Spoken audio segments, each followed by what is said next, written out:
सन्माननीय पंतप्रधान महोदय, आपणास विनम्र विनंती की आपण छत्रपती शिवाजी महाराज यांच्या पुतळ्यास अभिवादन करावं, त्यांना पुष्प अर्पण करावं। आधुनिक भारताच्या इतिहासात महत्त्वपूर्ण भूमिका बजावणारे, संपूर्ण जगाला गनिमी काव्याची युद्ध रणनीती शिकवणारे हिंदवी स्वराज्य संस्थापक, जाणता राजा, श्रीमंत योगी छत्रपती शिवाजी महाराज की जय। भवानी, जय शिवाजी, वंदे। सम्माननीय पंतप्रधान महोदय, आपका हमारी इस रायगढ़ गली में मनपूर्वक स्वागत करती हूं। असीम ऊर्जावान, पूर्ण रूप से राष्ट्र को समर्पित तथा दृढ़ निश्चयी प्रधानमंत्री श्री मोदी जी के हम सभी सम्माननीय पंतप्रधान महोदयांना आपल्या सर्वांच्या वतीने स्नेहभेट देऊन सन्मानित करावं, त्यांचं इथे स्वागत करावं। पनवेल विधानसभा संयोजक श्री नितीन पाटील, आपणासही विनंती आहे की आपणही या स्वागत समारंभामध्ये समाविष्ट व्हावं। शाल, पुष्पगुच्छ आणि महाराजांचा मेघडंबरी पुतळा अर्थातच शिल्पकृती आपण सन्माननीय पंतप्रधान महोदय यांना इथे समर्पित करतोय। रायगड येथे असणाऱ्या स्वराज्याचा देव्हारा अर्थातच स्वराज्याचं हृदय असणाऱ्या मेघडंबरी स्थित महाराजांचं हे शिल्प सन्माननीय पंतप्रधान महोदयांना आपण समस्त रायगडवासियांच्या वतीने अर्पण करीत आहोत। खूब खूब धन्यवाद सर। करिश्माई व्यक्तित्व के धनी और भारतीय राजनीति के सबसे लोकप्रिय नेता आदरणीय प्रधानमंत्री श्री नरेंद्र जी मोदी साहब, हम सभी के ओर से मैं आपको विनती करती हूं कि कृपया इस विशाल जन समुदाय को आप संबोधित करने की कृपा करें।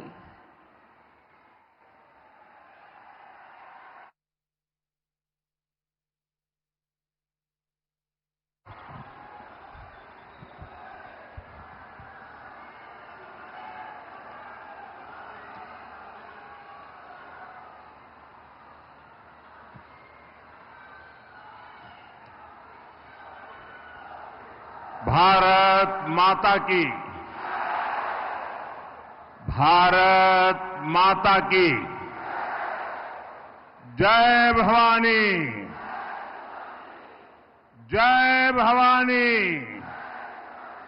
जय भवानी। जय माता महाकाली, जय सेवालाल, जय बिरसा। छत्रपती शिवाजी महाराजांच्या या पवित्र भूमीला मी हृदयपूर्वक नमस्कार करतो। स्वराज्य आजची राजधानीतील रायगड वासियांना माझा नमस्कार। मेरा सौभाग्य है कि आज एक बार फिर मुझे रायगढ़ की इस मिट्टी को नमन करने का अवसर मिला है। रायगढ़ से मेरा एक आत्मीय संबंध है, एक भावात्मक संबंध है। जब भाजपा ने मुझे पीएम पद का उम्मीदवार बनाया था, तब मैंने रायगढ़ किले में छत्रपति शिवाजी महाराज की समाधि पर जाकर उनका आशीर्वाद लिया था। जैसे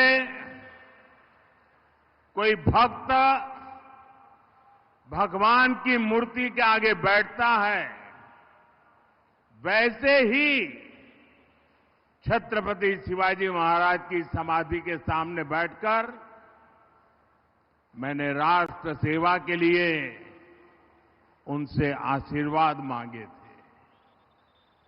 रायगढ़ एक ऐसी पवित्र जगह है जो देश की भावनाओं से जुड़ी है। अभी कुछ ही दिन पहले 31 अक्टूबर को गुजरात में सरदार पटेल जयंती निमित्त हर वर्ष एक बड़ा कार्यक्रम होता है स्टैच्यू ऑफ यूनिटी पर।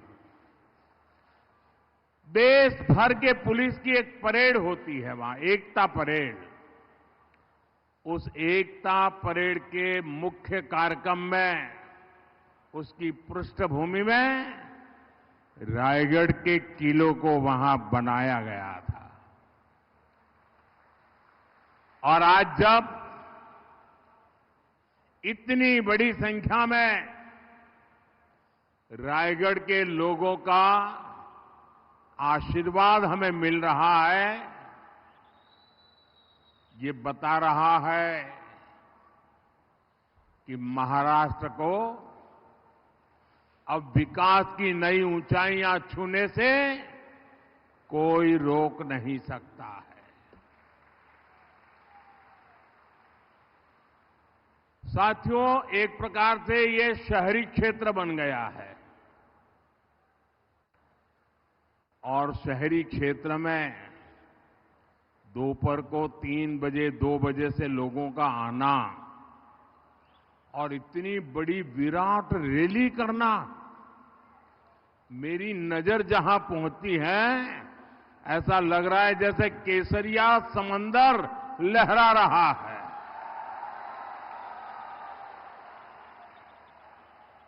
ये दृश्य अपने आप में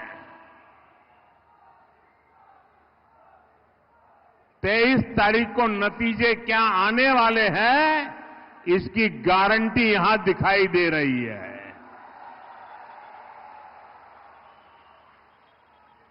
आज महाराष्ट्र के कोने कोने से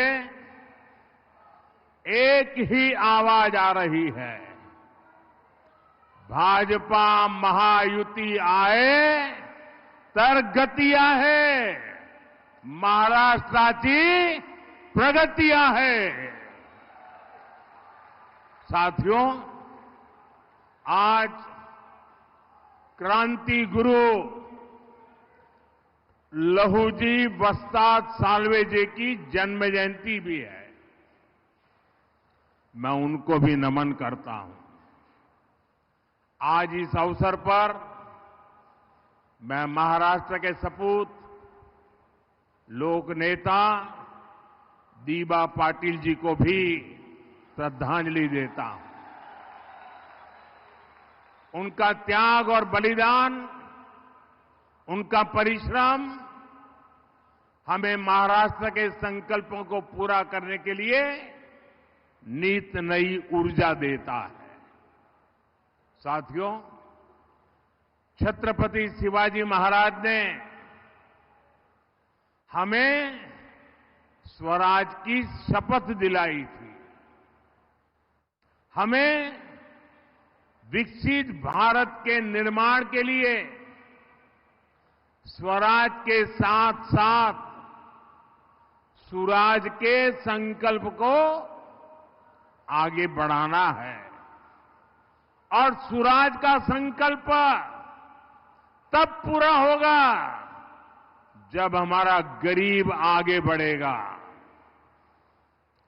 इस संकल्प की सिद्धि का काम केवल बीजेपी और महायुति सरकार ही कर सकती है।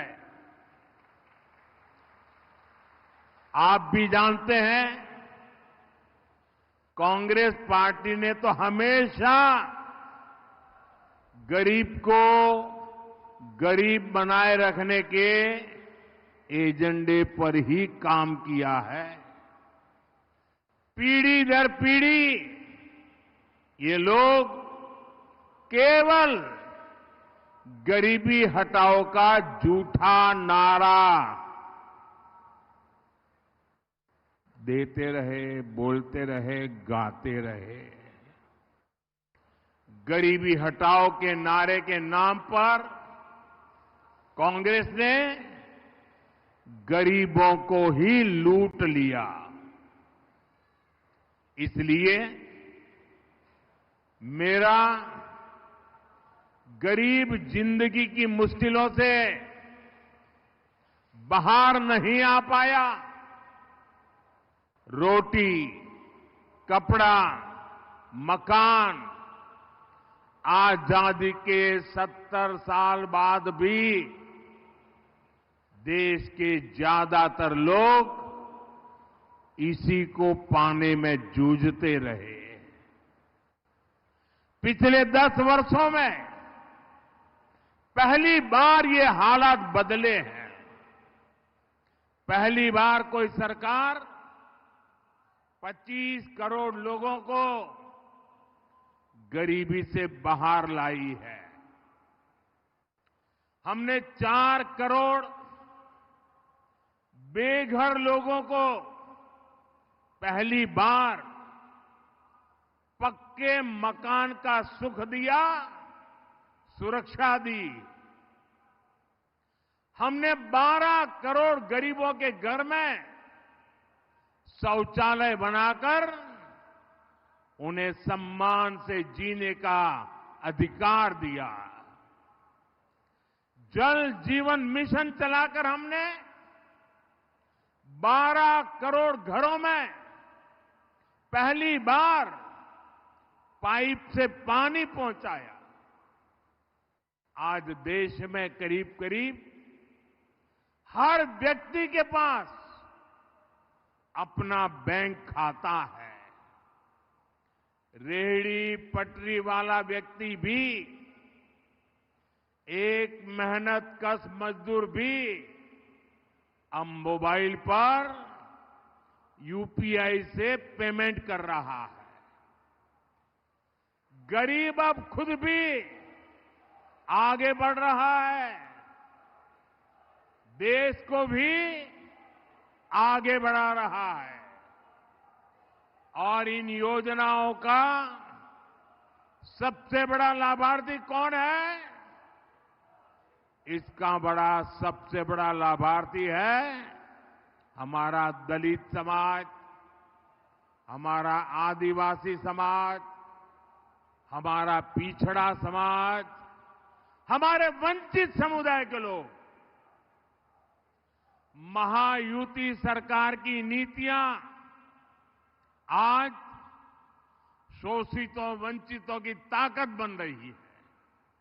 भाइयों बहनों, जो काम 10 साल में हुए वो काम पहले भी हो सकते थे, लेकिन कांग्रेस की सरकारों की मंशा ही नहीं थी कि गरीब आगे आकर अपना हक मांगे। इसलिए आज भी कांग्रेस ऐसी हर योजना का जो गरीबों के लिए कल्याणकारी हो, जो नागरिकों के लिए सुविधा की हो, जो मध्यम वर्ग को सुख चैन की जिंदगी देने वाली हो, ऐसी हर योजना का कांग्रेस जमकर के विरोध करती है। आप देखिए, हम देश के 80 करोड़ लोगों को हर महीने मुफ्त राशन पहुंचा रहे हैं। हमारे यहां रायगढ़ में भी करीब 18 लाख लोगों को मुफ्त राशन मिल रहा है। अब मुझे बताइए भैया, इस काम से किसी का भी विरोध हो सकता है क्या? हो सकता है क्या? गरीब के घर में चूल्हा जले, हमें खुशी होगी कि नहीं होगी? मैं जरा आपसे पूछना चाहता हूं, खुशी होगी कि नहीं होगी? अगर गरीब का भला होता है तो आपको खुशी होगी कि नहीं होगी? लेकिन कांग्रेस पार्टी को नहीं होती है। कांग्रेस पार्टी क्या कहती है? कांग्रेस कहती है कि जो 25 करोड़ लोग गरीबी से बाहर निकले हैं, उन्हें राशन क्यों मिल रहा है? कांग्रेस चाहती है कि इन लोगों का खर्च बढ़े, और ये फिर से गरीबी में चले जाएं? अगर अगाड़ी वालों को मौका मिला तो ये महाराष्ट्र में यही करेंगे। इतना ही नहीं, हमें तो सवाल पूछा जा रहा है कि गरीबों को मुफ्त राशन क्यों दे रहे हो, लेकिन आज कांग्रेस के एक नेता ने झारखंड में घोषणा की है, आप सुनकर के चौंक जाएंगे।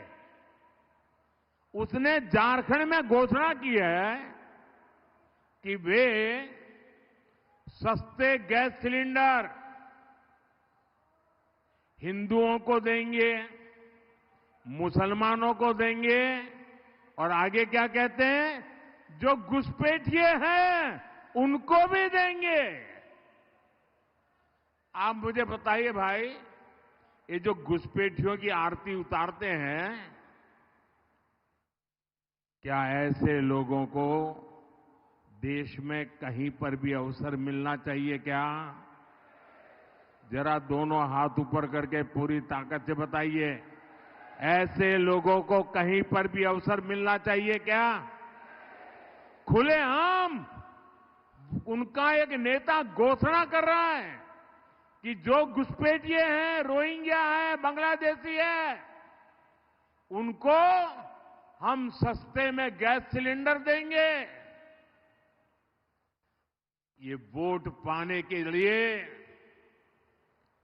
देश के साथ आपके बच्चों के उज्जवल भविष्य के साथ कैसा खेल खेल रहे हैं, इसका ये उदाहरण है। इसलिए हमें ध्यान रखना है, ये कांग्रेस वोट बैंक की राजनीति करने में तो अग्रिम है, लेकिन गरीब की दुश्मन है। इसलिए कांग्रेस को रोकने की बड़ी जिम्मेदारी भी मेरे गरीब भाई बहनों की भी है।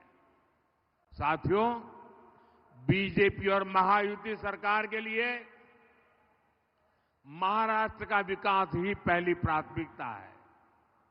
हम महाराष्ट्र के उज्जवल भविष्य का लक्ष्य लेकर काम कर रहे हैं। साथियों, पिछली सरकारों ने जो काम नामुमकिन बना दिए थे, हमने उन्हें धरातल पर उतार कर दिखाया है। मुंबई में अटल सेतु बना, अटल सेतु से रायगढ़ भी नई संभावनाओं से जुड़ गया। अब रायगढ़ से मुंबई जाना पहले से कहीं आसान हो गया है। इसी तरह 20,000 करोड़ रुपए की लागत से बना रहा नवी मुंबई एयरपोर्ट, 80,000 करोड़ की लागत से बन रहा वाढवण पोर्ट, लगभग 50,000 करोड़ रुपए का समृद्धि महामार्ग, Mumbai coastal highway, Mumbai expressway, Panvel Karjat तक के रेलवे ट्रैक के दोहरीकरण का काम, इनसे पूरे महाराष्ट्र की तस्वीर बदल रही है। इनसे पूरे महाराष्ट्र की तकदीर बदल रही है। भाइयों और बहनों, आज हमारा रायगढ़ विकास की नई गाथा लिख रहा है। आप देखिए, तालोजान में 30,000 करोड़ की लागत से डेटा सेंटर पार्क, एशिया का दूसरा सबसे बड़ा पार्क बन रहा है। रायगढ़ पनवेल आने वाले दिनों में डेटा और एआई का, आर्टिफिशियल इंटेलिजेंस का बहुत बड़ा केंद्र बनने वाला है। कलम्बोल में सेंटर ऑफ एक्सेलेंसी बनाया जा रहा है। यहां स्किल यूनिवर्सिटी भी खुल रही है। पनवेल में सेमीकंडक्टर सेक्टर में भी बहुत बड़ा निवेश आ रहा है। पालघर पोर्ट और जेएनपीटी पोर्ट से भी नए रास्ते खुलेंगे। यानी पनवेल, रायगढ़ और एक क्षेत्र भविष्य की संभावनाओं का नया सेंटर बनकर उभर रहा है। इससे महाराष्ट्र के युवाओं के लिए रोजगार के लाखों नए अवसर बनेंगे। महाराष्ट्र विकसित भारत का सबसे प्रमुख ग्रोथ इंजन बनेगा।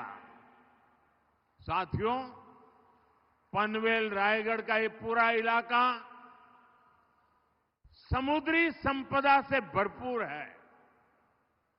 हमारी सरकार कोस्टल इकोनॉमी को सशक्त कर रही है, अपने मछुआरे भाई बहनों के लिए काम कर रही है। हमारे मछुआरे साथियों की आमदनी बढ़े,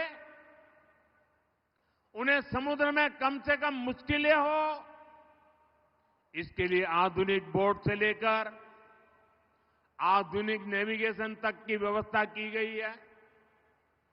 पीएम मत्स्य संपदा योजना के जरिए मछुआरों को हजारों करोड़ रुपए की मदद दी गई है। हमने मछली पालकों को किसान क्रेडिट कार्ड से जोड़ा है। प्रदेश की महायुति सरकार भी महादेव, कोली और आगरी समाज के लिए कई योजनाएं चला रही है। लगभग 450 करोड़ रुपए की लागत से कोंकण में 3 नए बंदरगाह भी बनाए जा रहे हैं। जीवना, हरनाई और सागरनाथे में बनाए जा रहे बंदरगाह हमारे मछुआरे भाई बहनों की आमदनी बढ़ाएंगे।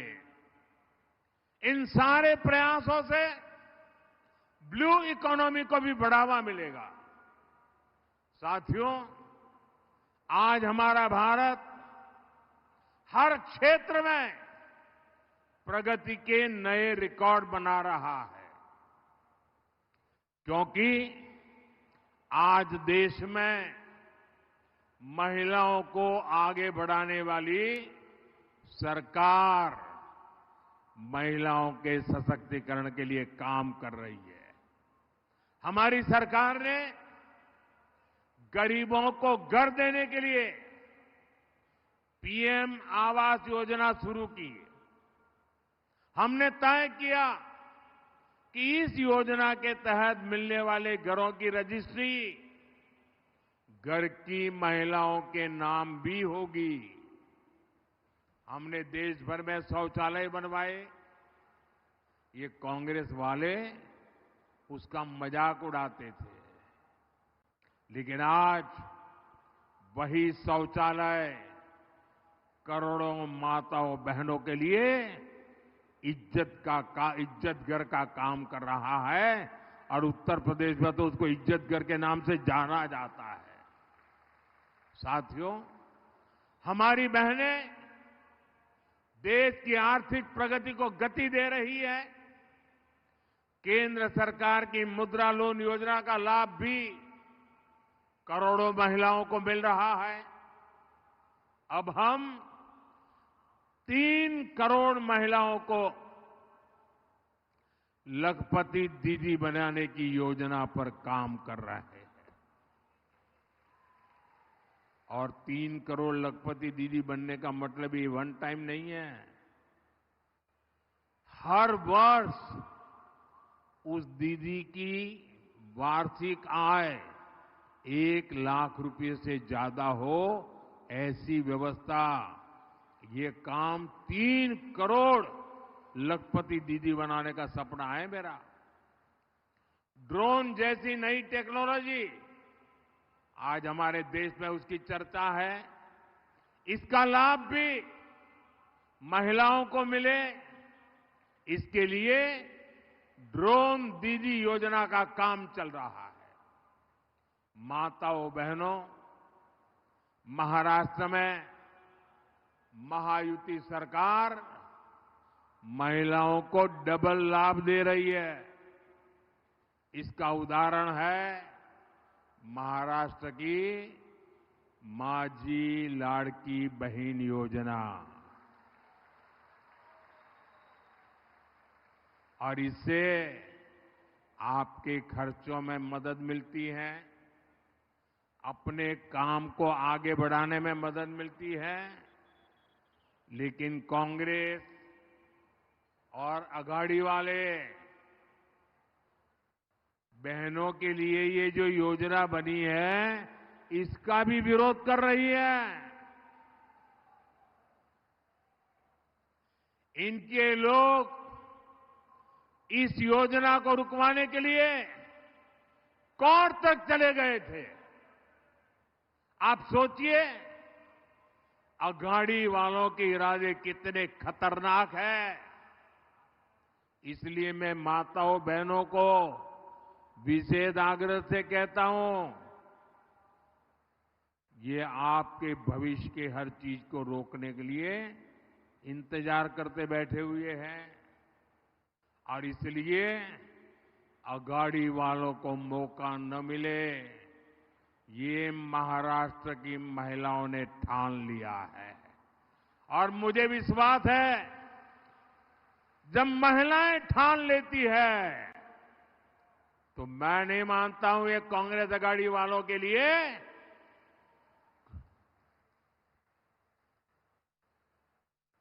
किसी के दरवाजे तक पहुंचने की हिम्मत रहेगी। साथियों, देश अब कांग्रेस की सच्चाई को भली भांति जान चुका है। इसलिए अब ज्यादातर राज्य में कांग्रेस का वजूद तक खतरे में है। कांग्रेस अपना वजूद बचाने के लिए सत्ता पाने के लिए कुछ भी करेगी। इसलिए कांग्रेस पार्टी अब समाज में जहर घोलने पर उतर आई है।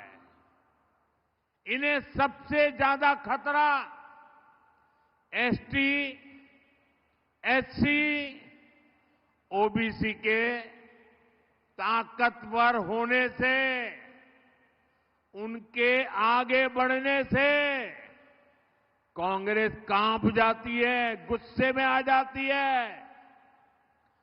कांग्रेस की मंशा है दलित, आदिवासी, पिछड़ा, जो आज उसकी एक पहचान बनी है, संगठित ताकत बनी है, वो जातियों में बिखर जाए, जाति जाति के बीच टक्कर शुरू हो जाए और ओबीसी कमजोर हो जाए, एसटी कमजोर हो जाए, एससी कमजोर हो जाए और कांग्रेस फिर से पुराने जमाने की तरह अपनी जड़ें जमा ले।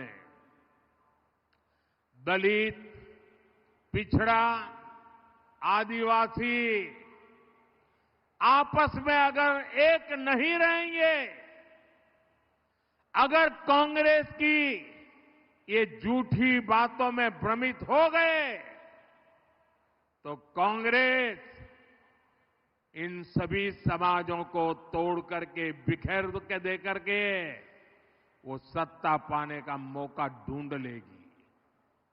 और इनके शहजादे ये विदेश में जाके कह चुके हैं कि उन्हें मौका मिला तो वो आरक्षण को भी खत्म कर देंगे। इसलिए आज कांग्रेस एसटी, एससी, ओबीसी की एकता को, उनकी एकजुटता को तोड़ने में जुटी है। कांग्रेस चाहती है एसटी की जातियां आपस में लड़े, कांग्रेस चाहती है एससी की जातियां आपस में झगड़ा करें, कांग्रेस चाहती है ओबीसी जातियों में आपस में टकराव हो जाए। इसलिए कांग्रेस आगरी जाति को, उनको माली से लड़वाना चाहते हैं।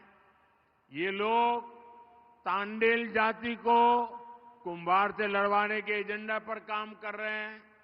हर समाज में भी ये जाति के आधार पर विद्वेष पैदा करना चाहते। मेरे प्यारे भाई बहनों, हमें इस षड्यंत्र से सावधान रहना है और हमें याद रखना है, हम एक हैं तो सेफ है। हम एक हैं तो दोनों हाथ ऊपर करके पूरी ताकत से बोलिए ताकि समाज को तोड़ने वालों की नींद हराम हो जाए। हम एक हैं तो, हम एक हैं तो, हम एक हैं तो। साथियों, आप इस चुनाव में केवल अपना विधायक नहीं चुनेंगे, बल्कि आप महाराष्ट्र का भविष्य भी तय करेंगे। महाराष्ट्र का भविष्य महायुति सरकार के हाथों में सुरक्षित है। और आपको याद रहे, महायुतीचीच सरकार पाहिजे। आप इतनी बड़ी तादाद में आए, हमें आशीर्वाद दिया। मैं आपका हृदय से बहुत बहुत आभार व्यक्त करता हूं। मेरे साथ दोनों हाथ ऊपर करके पूरी ताकत से बोलिए, भारत माता की, भारत माता की, भारत माता की। बहुत बहुत धन्यवाद।